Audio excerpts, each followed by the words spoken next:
Selamat datang ke pameran barangan plastik secara online. Saya Nurhana Yasmin binti Muhammad Nur Fauzi dari Sekolah Kebangsaan Taman Tuanku Jaafar 2. Bersama saya, Fariha dan Diana akan menjelaskan tentang senarai barangan yang mengandungi plastik.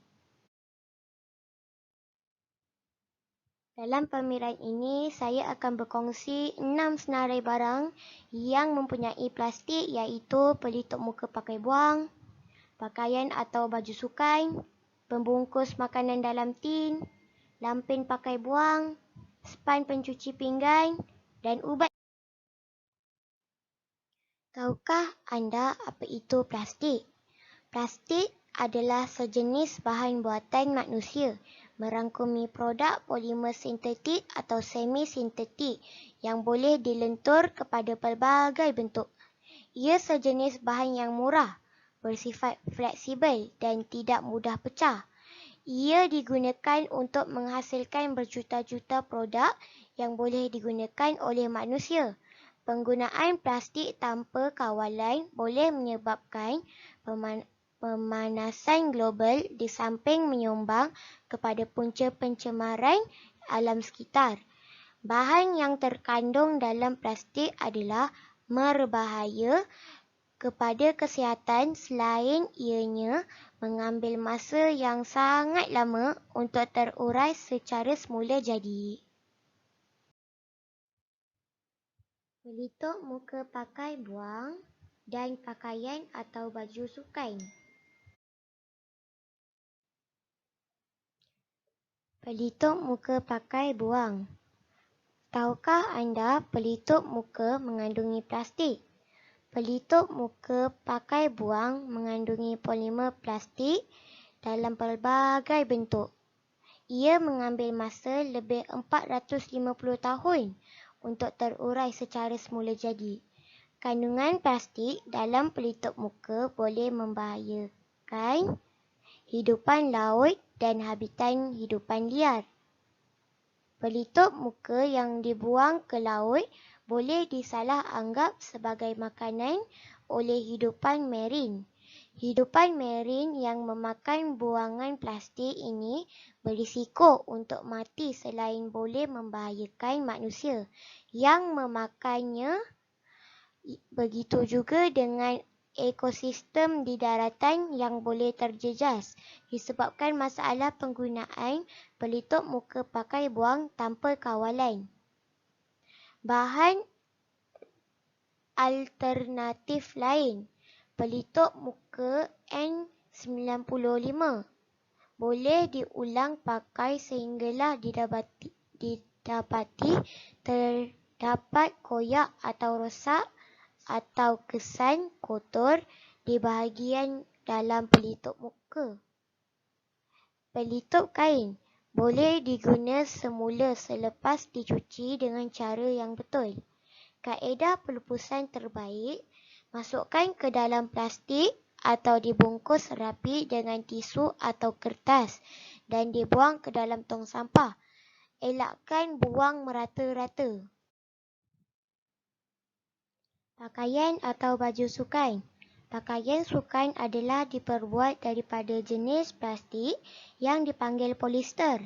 Polister adalah sintesis serat atau serat yang bahan komponennya boleh dijumpai dalam petroleum. Polister dihasilkan dalam 3 bentuk asas iaitu serat, filem dan plastik. Polister yang diperbuat daripada plastik jenis PET merupakan bahan yang sama digunakan untuk membuat botol minuman plastik. Pakaian polister sangat digemari oleh atlet kerana terdapat sifat kelembapan namun tetap dirasakan ringan dan sejuk pada badan. Gentian polister ditenun bersama gentian semula jadi lain untuk menghasilkan pelbagai kain dengan pelbagai sifat yang diingini. Pembungkus makanan dalam tin dan lampin pakai buang. Apa itu makanan dalam tin? Pengertian adalah kaedah mengawet makanan untuk jangka masa panjang dengan membungkusnya dalam bekas kedap udara. Makanan dalam tin mungkin mengandungi bahan kimia yang dipanggil bisphenol A, BPA. BPA adalah bahan yang digunakan dalam pengeluaran pembungkus makanan dan minuman. Ia merupakan bahan asas yang digunakan dalam pembuatan plastik polikarbonat dan ditambah semasa penghasilan penerbit di bawah penutup makanan dalam tin atau botol. Ia berfungsi sebagai bahan yang menjadikan plastik lebih keras, tahan lama dan menghalangnya daripada pudar. Alternatif untuk kesihatan yang lebih baik. Pilih jenama cardboard yang diperbuat daripada lapisan plastik aluminium dan polietilena yang dilabelkan dengan kod kitar semula nombor 2. Lebih selamat daripada tin dengan lapisan plastik yang mengandungi pelapik. Kedua, untuk mengelakkan BPA dalam makanan panas dan cecair anda beralir ke bekas kaca atau porselin atau bekas keluli tahan karat tanpa pelapik plastik.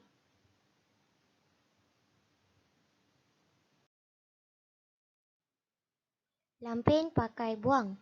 Lampin merupakan pakaian dalam yang dipakai bagi membolehkan seseorang membuang air kecil atau besar tanpa menggunakan tandas. Lampin pakai buang diperbuat daripada bahan tiruan seperti polietilen. Bagaimana anda mengatasi masalah ini? Gunakan lampin yang boleh digunakan semula.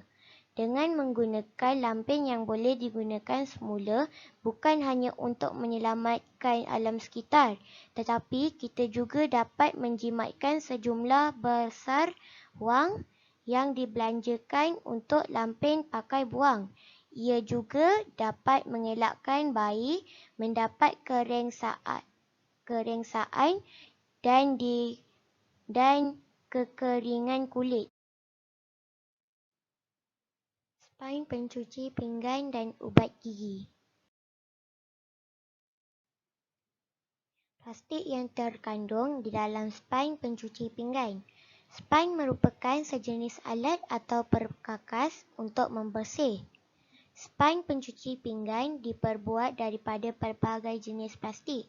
Kebiasaannya daripada serat, kayu selulosa atau polimer plastik. Jenis plastik ini mengambil masa selama lebih 500 tahun untuk diuraikan. Bahan alternatif kepada spain pencuci pinggan ialah sabut petola. Sabut petola ini sangat berkualiti dan tahan lama. Sabut petola ini juga tidak memerangkap minyak. Jadi pinggan, mangkuk dan periuk belanga lebih mudah dicuci. Mikroplastik yang terkandung di dalam ubat gigi. Ubat gigi mengandungi propylene glycol yang merupakan sejenis plastik dan digunakan sebagai ejen gel di dalam ubat gigi. Bahan kimia ini boleh menyebabkan hati, buah pinggang dan otak terjejas. Bahan alternatif bagi ubat gigi ialah kayu sugi.